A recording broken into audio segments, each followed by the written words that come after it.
Welcome to Real Talk Wrestling. I just figured out why I thought your mic was bad the whole time. Yeah. It's headphones. And you got new headphones today. I just wanted to point that out. They look awesome. They look fly. You look stylish. So my old headphones are still missing. They've been missing for like 2 or 3 weeks. And these are the exact same kind, but in white. It's some that we bought at the airport a few years ago. For Sony. Just to have, just Sony, basic Sony ones from the airport, which have worked pretty great over the years. I've made sure to get my usage whenever it was an impulse expensive purchase at the airport. Yes. Anyway, we're not here to talk headphones. We're here to talk AEW wrestling, Wrestledream, AEW Dynamite from last night as well, and who is in that mask. But first, make sure you follow us on Twitter, Josh Kimmel OUS, Chris RTW Chris as well. Man, a lot of things going on in the wrestling world. We're having Jade Cargill going over to the E officially. We're having the board of directors of TKO or Endeavor wanting Vince out. I don't know if you saw that story. No, I did not. That's very exciting. They want him out. And we also have some, we're not going to talk about that, but we have a giant pay-per-view this weekend that I'm not going to watch. Well, I will watch if it's free.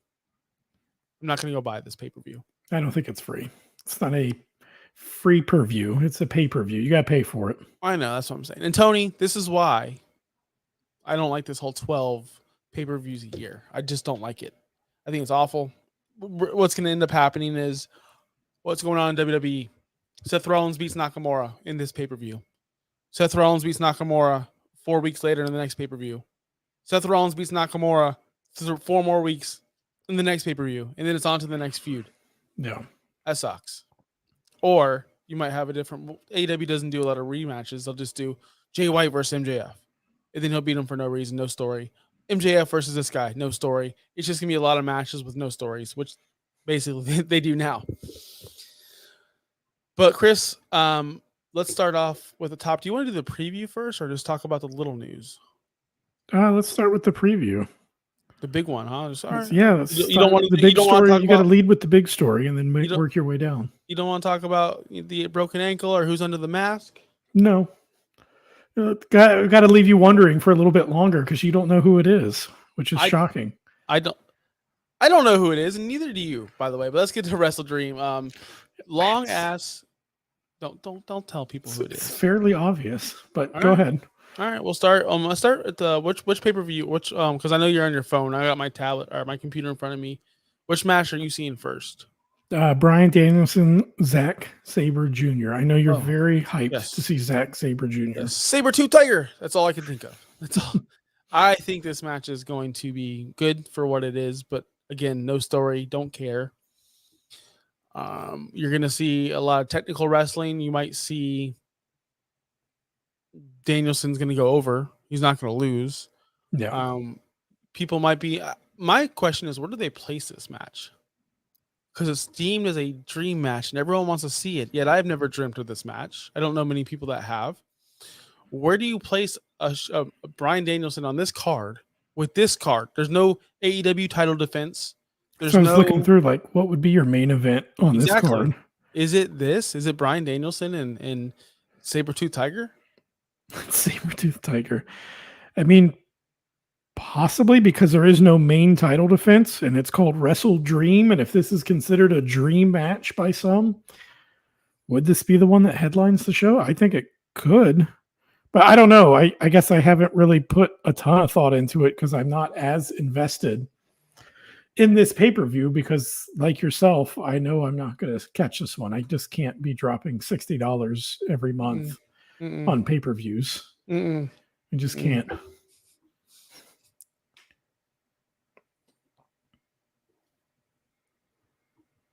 That was weird. Lost you for a second. Yeah. Okay. I'm back. Just like the House of Black guys. I disappear and I come back, and then you don't know where I go. We turned the lights off for you. Anyway, that was really weird. Anyway, okay. You're right. I don't know where to put this card. I don't know anything about this card. I don't know why we're having this pay-per-view. It seems like there's tons of matches out here. The only one driven with story is Swerve and Hangman. I mean, Christian Cage and Darby Allin. I'm looking down the list. I don't really see anything else that really has story. I'm just now seeing that Julia Hart's on this card. Yep. But anyway, back to Bryan Danielson's Zack Sabre. This has to be the main event. It's got the biggest star power. And is it for a title? Did you say that? Is it for the New Japan Television Championship? I don't know. I don't know what it's for. I don't know if we're just doing it to do. I mean, they've got the title there front and center, so I mean, it looks It like does. it should be. It is labeled. It literally says in bold, "Dream Match." Yeah. So I'm assuming this is the main event in this match. That's got to be for Wrestledream. Good for them. Good for them for putting on this match. Good for everyone that's excited for it. Glad that Bryan Danielson can finally make a pay-per-view without being hurt. Did you see? I just saw this after the strap match with Ricky Starks. He did this press conference and he slipped off of the table, off the platform. Where they're sitting up and then there's a platform on to get off the table. I guess he slipped, and everyone went and he said he got back on the mic. He goes, "Wouldn't it be something where I just had the best strap match of my life and I break my ankle in the press conference and I missed the next pay-per-view?" And everyone's like laughing about it. And then ironically, this happens to their other biggest star of the company. Disastrous. We'll get to that later. Swerve, Hangman in a regular no stipulation match. Story is heavily involved. Even if the crowd did not care last night, the story is there. Hangman is now back. He had a dark cloud, CM Punk, over his head. And he couldn't be himself until that cloud was gone, which he didn't really tell us why that cloud went away. He just said the cloud's gone. Well, why is it gone? We know why it's gone. We know where it went. But in the story, where did it go? What got that? Did Swerve get the cloud away? Is that what he was trying to say? I think he's just trying to say it's gone. That's why he hasn't been himself. That's why he hasn't been as hungry lately, as Swerve was pointing out. It's been hanging over him. Real life, I bet you that's like somewhat real. They wouldn't have brought it up if it wasn't. I mean, imagine going to work every single week and you hate your life because of one person is there. And I just want to say this: this is not going to be a CM Punk show. I watched a YouTube video that was made 3 years ago, before CM Punk returned to wrestling, and it's like in the title was like wrestlers' real thoughts on CM Punk, and it's a bunch of interviews. Christopher Daniels is in it. A bunch of wrestlers that we've heard of and not heard of. In every story, there was good and bad. Rey Mysterio, good things. Like there was good and bad. This wasn't a totally attack CM Punk or praise CM Punk. The majority of the bad ones were, I wrestled my match. This is Kevin Owens. CM Punk didn't like the way I wrestled. CM Punk had a problem with me. He asked me if I wanted to fight. Multiple times, this story was brought up. A guy in ROH, don't even know who he is. CM Punk came at me, wanted to fight me after the match. I told him, let's go. I beat the shit out of CM Punk. I could have killed him. I almost killed him. I still want to kill him. Other matches, Kevin Owens. I didn't want to wear a singlet. I wanted to wear a shirt in ROH. CM Punk told me I had to wear a singlet. Who the fuck is CM Punk to tell me I had to wear a singlet? Just to let everyone know what maybe Adam Hangman Page and everyone else was dealing with, because if there's stories that align with that, this video was made 3 years ago.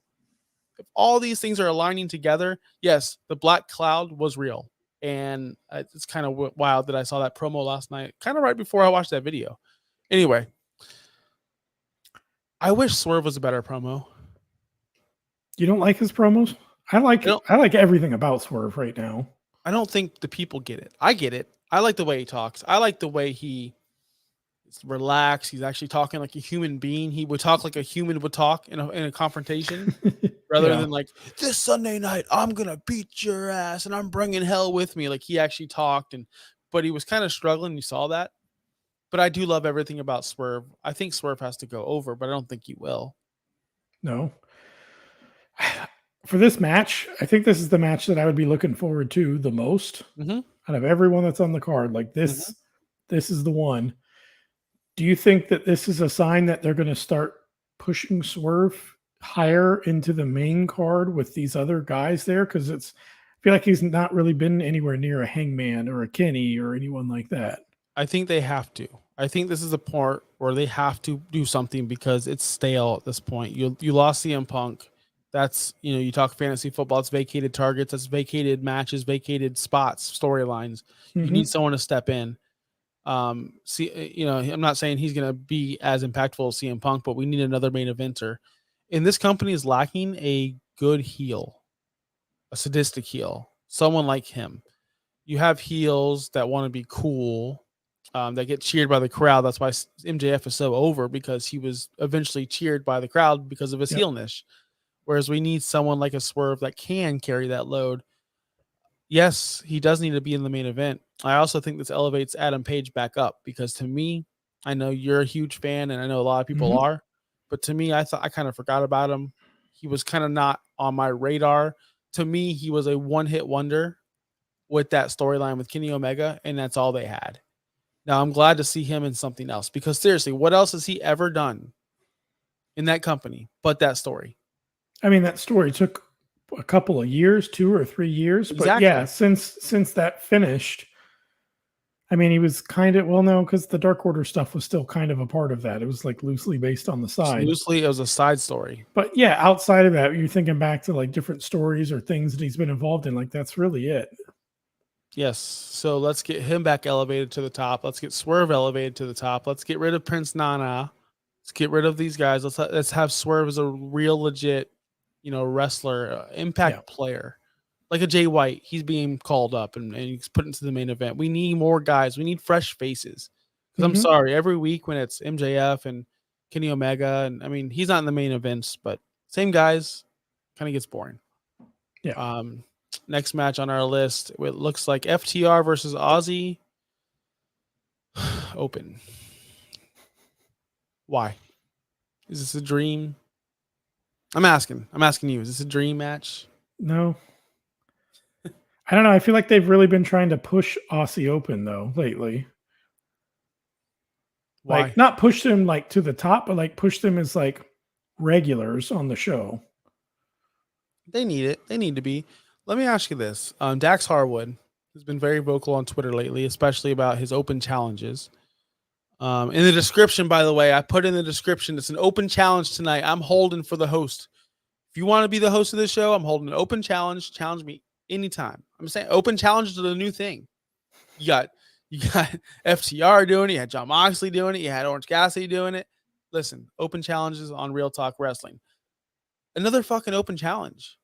For what? Yeah. And then Dax Harwood goes on Twitter, posts a video of him and JD Drake and this other guy. I don't even know who they wrestle on Collision. This is why we do open challenges. So these guys get the exposure. Okay, Dax, that's cool. They're gonna have a great match. Then what's gonna happen? We won't see him the next week or the week after that or the week after that, because there was no story. There was no investment. I feel like there's only been twice where that's worked. The open challenge concept has worked. Kevin Owens, one of them. Well, I'm going to say John Cena's run doing the open challenge, him being part of one of the people that, I still very vividly remember that night and remember watching that match and everything and like, whoa, I knew a little bit about Kevin Owens in NXT, but now I really know who this guy is. So I think John Cena's run made it to where a few people came out of that, Kevin Owens being the main one. And then when Cody did it for a little bit with the TNT title, I thought he, especially at the time, it made a lot of sense in the middle of the COVID era. People, like Eddie Kingston talking about he got his chance there to come out and showcase himself that, yeah, there wouldn't be time for him to come in and build stories for 2 months.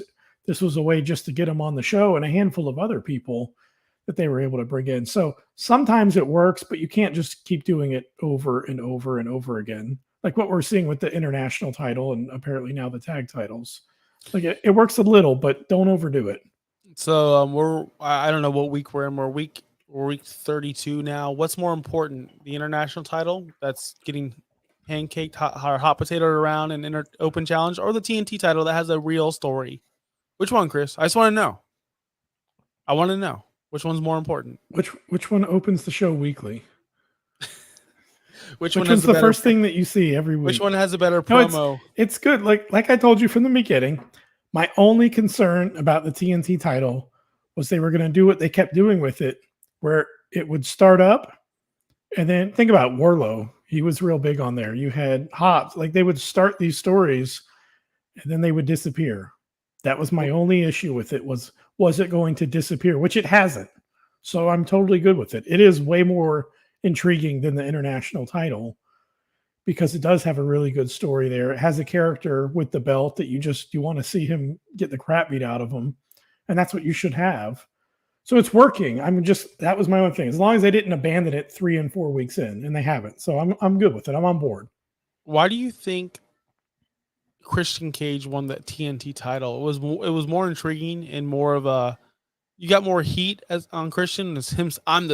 We are the TNT champion, or I wouldn't, and Luchasaurus would look at him and obviously catch him. And now he actually is a TNT championship. I think that takes away a little bit from the gimmick, the big turn we wanted to see eventually, but we had to see Christian versus Darby Allin. It couldn't be Luchasaurus. That's not a Wrestledream match, in my opinion. So I guess that's the reason why. Do you see Darby Allin going over in this match? Finally ending this feud? Because this feud's been going on too long. Yeah, it has gone on quite a bit. I don't want to see him go over because I don't want to see the belt come off of Christian Cage because I feel like if Darby gets it, he's had it a few times already. Like, what's he going to do once he gets it? I would rather see it stay with Christian Cage, have him move on, keep picking on people, keep messing with people. It's way more intriguing and way more interesting with Christian right now. Do you see Adam Copeland making an appearance somehow, some way at Wrestledream? I think so. Because that's the first day that he is eligible to be somewhere else is October 1st, is what I read today was October 1st. He can officially go wherever he wants. I think he has a deal done, signed, and delivered. I think WWE knows it. And I think that's why WWE is making this Jade Cargill signing such, like, again, this is not an anti-Jade Cargill show. We love the fact that she went there. I think this is great. Absolutely. But they made such a big deal out of it. WWE Instagram, oh, Jade's in the house. All these video packages already. Jade this, Jade. Okay, idiots. Sorry, I just want to go on this rant a little bit. You guys didn't even bring up the fact that AEW existed. When Cody Rhodes came back, he's been away from wrestling for 6 years. But when they signed one of their biggest names or stars or whatever you want to call her, what are you introducing her as? Jade Cargill? According to you guys, she didn't exist. She didn't ever wrestled. The fuck is going on? What is happening over there? I didn't think about that, how they dipped and dodged around that. He hasn't been here in so many years. Yeah, what are they just going to say? Unless they just, I don't know. I could see them not acknowledging it and like, oh, who is this, this athlete here, this monstrous athlete. Right, yeah. It's Jade. It's got to be Jade. It's in a cage. I do think Jade debuts coming up. So, and I think everyone thinks she's going to be, this is just a side note, then we'll get back to the Wrestledream. I think she's going to be a muscle to a heel. I don't think she's going to be her own single act right away. I think she's going to be coming in like every other big guy or big girl comes in WWE. She's going to help out whoever win. Doesn't matter who. I don't know what championship match. It couldn't be Rhea because Rhea doesn't need the help. But I could possibly see it being Io Shirai because she's already a heel. And then she dips Bailey. It doesn't matter. Maybe she helps out someone when beat Io Shirai. And I don't know. The point is this. Jade's not coming in there as a big star singles person. She's going to be a backup and then eventually grow into that role. I'm bringing this up because I'm ready for this. Adam Copeland is all elite. I want to see him. I want to see the social media post. I think that's why WWE did all that because they know Edge is about to jump over to AEW, and that's a way bigger signing than anything that Jade Cargill could ever give WWE. And I think they wanted to get out in front and do it first to AEW. I think that's what happened. Yeah. I can see that. Or is it just, I think maybe that's part of it. It has to do with him getting ready to move. But just also in general, all the people that have been leaving over the years to go that way. And it's like, oh, we got one more. We've got two. Well, they got three. Yeah. Three, but two that people are going to note. Yeah, where was the Brian Pillman Jr. video package? Yeah, exactly. I was about to say he went over there, but I forgot because they didn't really do much. Although I saw he got some promo, like video package something recently. I think he's in NXT, but I'm not sure. All right, back on to Wrestledream. Speaking of the ladies, Next match, which I just now found out this is happening, TNT or TBS Championship, Chris Statlander versus Julia Hart. Cool. Seriously, cool. Like, cool. Okay. Anything you want to add, Chris? Because I don't really care. Always so harsh on them. I don't care. the- Dream match, Wrestledream. Where's the story? What happened? Why are they fighting? I want to know.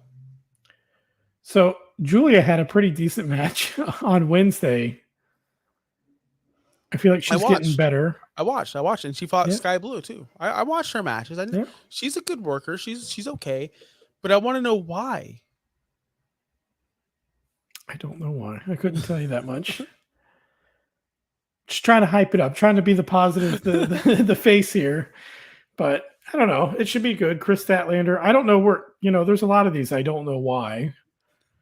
If I'm being honest, and this has to be one of them, I'm sure it will be fine. I'm sure you're going to give it 0 stars, but I'm sure it will be fine. I don't hate the ladies like you think. All right. I actually think that you just hate all the ones that are not okay. Mercedes. Hold on. Or Sky Blue. If 3 weeks ago during the Statlander match, the lights went out, and then you see her on the ground knocked out, and then it's a no contest, and then that's it. What was that? What happened? Right? What happened? Oh, then you come out, and then you see Julia Hart, cutting a spooky promo like, Chris, I'm coming. Anything other than on Dynamite. By the way, Julia Hart's gonna wrestle Chris Statlander. Anything. That's all. Just anything. Technically that match was the main event last night. Because they had a segment afterwards. There was no other match. That was the final match. Let me tell you something. It was 9:30, 9:35, and I turned on because I was putting my son to bed, so I missed a lot of that chunk, and I turned it back on. I see Julia Hart walking out at 9:35. I'm thinking, who the hell is she gonna lose to real quick? Right? That's what I'm thinking. Like, who's coming out? And then I see, I'm like, wow, she's gonna win this match because she's a bigger star than that girl. I know that. I know it was a Willow. I love Willow. Yeah, it was Willow. I'm like, well, they're pushing Julia. She just beat Sky Blue. All right. And then that was it. And I said, this was a waste of my time. I said, what's going to happen next? They don't give the women, still to this day, we're saying this in 2023, they don't give them any time. All they get is a match at 9:30 and maybe a 30-second to 1 minute promo somewhere in the first hour, and that's all they have to work with. And it usually doesn't have anything to do with the match that we see later on. They're not given the time. It's hard to make something out of nothing. Next match, we have a fatal 4-way. AEW winner gets AEW Tag Team Championship match anytime they want. So I guess it's Money in the Bank fatal 4-way match. It'd be cool if it was a ladder match, honestly, but I don't think it is. It's just how do you think there'll be rules? Do you think it'll be 4 corners and only 2 people in the ring at one time? That's probably what they're going to start it as, but I'm sure it's going to turn to chaos about 5 to 10 minutes in, to the point where nobody's going to know who's tagged in and who's not tagged in. So let me tell you the participants of this match. You got Lucha Bros, as one person just damaged the most popular babyface in the company. Well, he's a heel. So we got Ray Phoenix and Penta, which I do like. Mm-hmm. Hook and Orange Cassidy. I didn't know Hook was part of the Best Friends. Cool. Do they just put Hook with any skinny guy? Darby Allin? Is it to make him not look so little? Danhausen for a little bit. Yeah. Hookhausen. Anyway, Orange Cassidy and Hook, which I could have thought of a better tag team to throw in there, but you need to have your jeans guy on there. The Guns, and then the Young Bucks. I honestly think this might be the most entertaining thing on the card. Not the best. It'll be the most entertaining. Yeah. It's going to be a lot of spots. There's going to be a lot of good spots that come out of this, for sure. But if I had to pick a winner, I'd want the Guns to win. That's who I was going to say. I would want them to be one. I wish their first title reign wasn't such a transitional. When they beat the Acclaimed, I thought it was a good move. Nobody else did. I thought that they beat the Acclaimed. Don't give me that look. Yeah, they beat the No, Acclaim. there's something I don't know. She's We watching got some. something and it's We got really some loud out there. commotion. She's watching the Bachelor, Golden Bachelor guy. I don't know. She like turned the surround sound to like volume 100 out there. So I was like, "What is that?" I wasn't giving you a look. All right. Anyway, so I think that the Guns should win this match. They probably will win this match. I don't see the Bucks winning this. Get another match against FTR. Lucha Bros and FTR, they don't really match up style wise. And Hook and Orange Cassidy, that's just a throw together team that nobody cares about. The Guns should win this match. They should. Anything else you want to say on this match? No, I agree with you 100%. I like just looking at it, like we've seen a lot of the Lucha Bros before. We've seen a lot of the Young Bucks before. Orange Cassidy and Hook is just random. So out of all of them, I would have to 100% agree. I would rather see the Guns get pushed because I feel like they've come a long way from the days of the COVID era, being the cheerleaders on the side every single week, to like they feel like a legit tag team now. I love their entrance. I don't know. I think they're really good. I think they should be pushed and they should get their chance to be a top team for a while. Why aren't they acclaimed on this card at all? Like the Acclaim could have been that tag team to replace Orange Cassidy and Hook. Yeah, they're just not on the card. That's weird. They're one of the most. The Acclaim were on top of the world, and Tony Khan just doesn't know how to keep them up there. That's crazy. Anyway, next match, a trios match, a grudge match, as you'd say. The Don Callis family, Sammy Guevara, Will Ospreay, and Takeshita versus. That's just how I read it, people. I'm sorry. It's literally. I'm sorry. Takeshita. I get it. I know who he is. He's awesome. It's actually he's been around long enough now. He's the third best wrestler on the match. I apologize. I'm sorry. Versus Jericho, Kenny Omega, and Kota, Mr. Disappointment. That's who he is. He's Mr. Disappointment. He's been trash. Yeah. You can't tell me he's been good. I mean, I only saw him the one time, and it wasn't great. It was kind of lackluster. Yes. You got great wrestlers in this match. Ospreay, Sammy, like I said, Takeshita, Kenny. I really worry about Jericho's involvement. I worry about what's going on. And this whole feud doesn't make sense. None of it makes sense. This whole feud is based off Don Callis. For the most part, he turned on Kenny. He turned on Jericho. He turned on Jericho for what? For wanting to join his group. Hey, Kenny. Hey, Don, I'm in. Because he expected him to say no, so he had to one-up him. He had to be ready because he wanted to make sure Jericho didn't get the last laugh. And so ready for Jericho to say no. He had the painting made. And yeah, then he looks like an ass.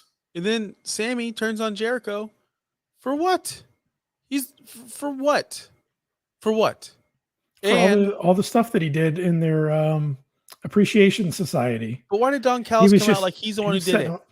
Because he probably got into Sammy's ear in the back and told him why he needs to leave Jericho, and Jericho's a scumbag, and look at all the stuff that Jericho did to him. And if Sammy would have won the match, do you think he still would have kicked him in the balls? No. So he knew he was going to lose. Don Callis was like, go out there and lose, buddy, and then turn on him when he least expects it. Yep. It's all backwards. I'm excited for it. This is going to be a good match too. Either way, you say Chris Jericho is washed. I did at least, and he came out and showed us that he's not. I'm just not interested in the feud. I feel like everything that Jericho does is stale. Everything. Yeah, I think it went between him and the other guy there on Kenny's side. Kota. Kota. Yeah, I just don't get as excited for their feuds anymore. I need something fresh, man. I really do. I don't know. I feel like this could be more interesting if you took the two of them out and put someone over on Kenny's side or something. I don't know. Move Will Ospreay over to Kenny's side and put them together. I don't know. It wouldn't make storyline sense, but just from a pure wrestler standpoint, I'd be a lot more interested in it. Like, for example, if Sammy, let's just say the Don Callis family was just Ospreay and Takeshita, and Sammy came over and took Ospreay's spot. And then Ospreay now feels betrayed. And the only person he can go to is his mortal enemy, his rival, Kenny Omega. And then now they're forced to coexist. Not like the MJF Adam Cole story, but a different kind of like existing. Like, we're the two best in the world. Let's go beat this guy's ass. Even though we don't like each other. And then put the two of them against Sammy and Takeshita. And Takeshita, that would be phenomenal. I'd be way more invested. Yes, yes, just like that. And speaking about another match, I just don't care about. Ciabatta Bread versus Eddie Kingston for the ROH Terrible. World Championship and New Japan Pro Wrestling Strong Open Weight Championship. So we got So two titles. he's got to put both his titles on the line. He does. That's what it says. It says and. I don't know who this other guy is. I've never seen him before. Ciabatta Bread. We saw him at Did we? Forbidden Door. Yeah, he was at this year's Forbidden Door. Remember, sure. I didn't see Forbidden Door. Oh, he's I good. couldn't get it. He's good. Okay. But he's one of these guys who will chop nonstop. Hit me. Oh, all right, let me hit you. That's what this match is. This is what's going to happen. It's gonna be chop, chop, chop, chop, chop, chop, chop, chop, chop, chop, chop, and then what else does Eddie Kingston like to do? They'll probably go in the crowd a little bit, probably beat him up a little bit, and then someone's gonna get like bleeding, and then it's over. Eddie Kingston wins. Yeah. He's gonna do that slowest back fist of all time.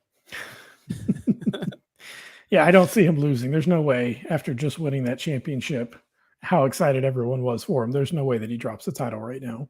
Yep. Sure, it'll be a great match though.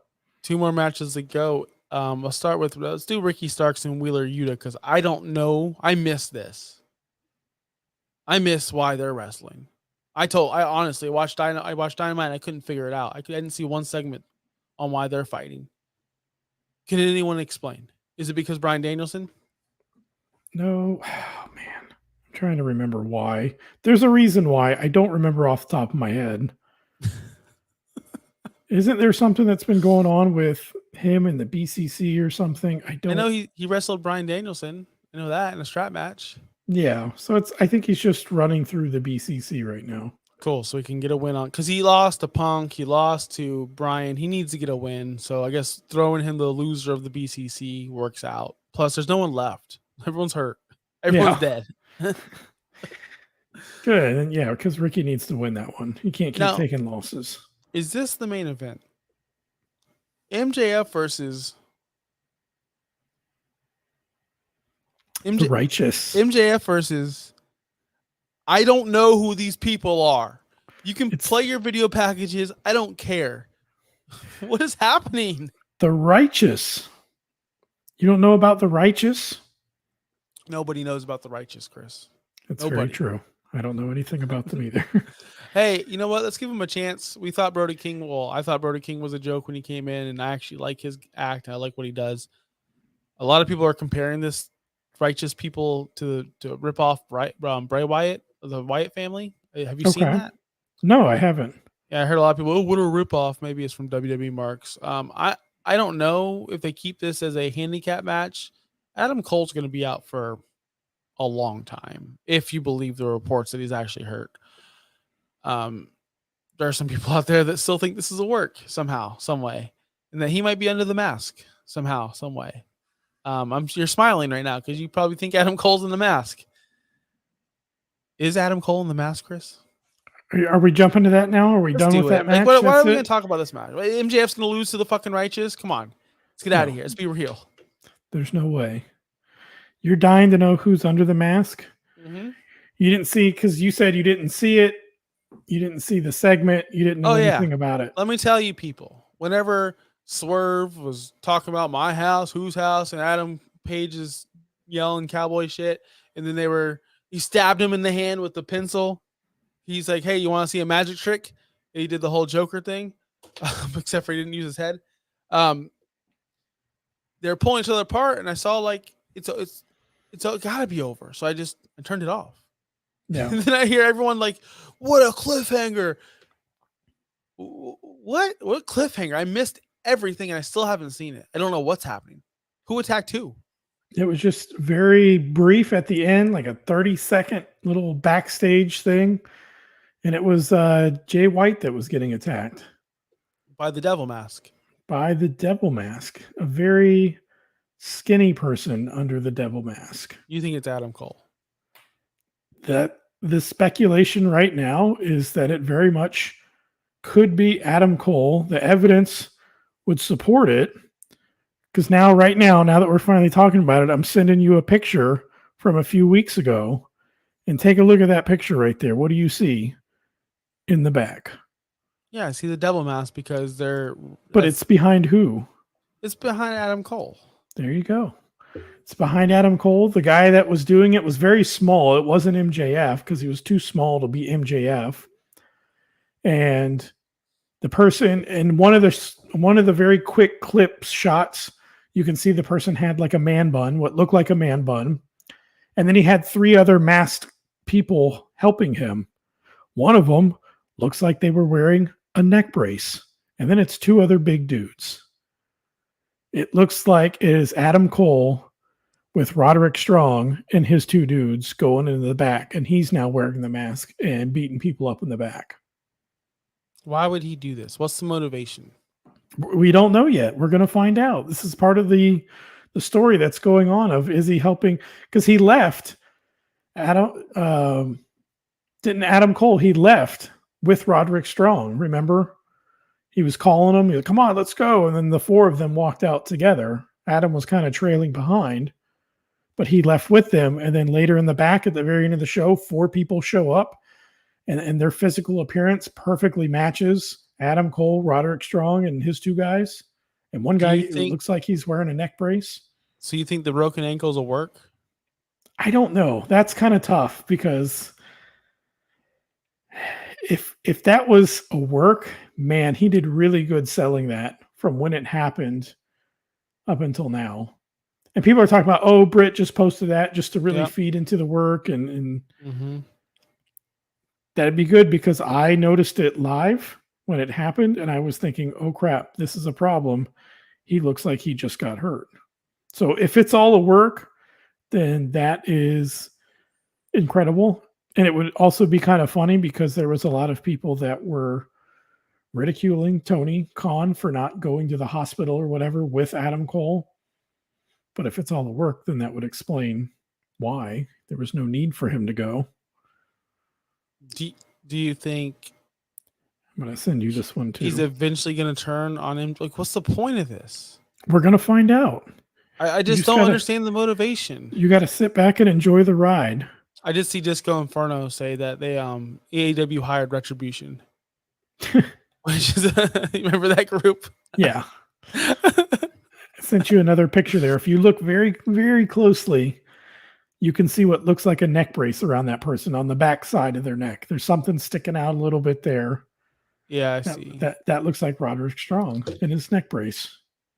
It could be. It could be. We don't know. We don't know. That's the whole thing. Is you got to enjoy the mystery. Go along for the ride.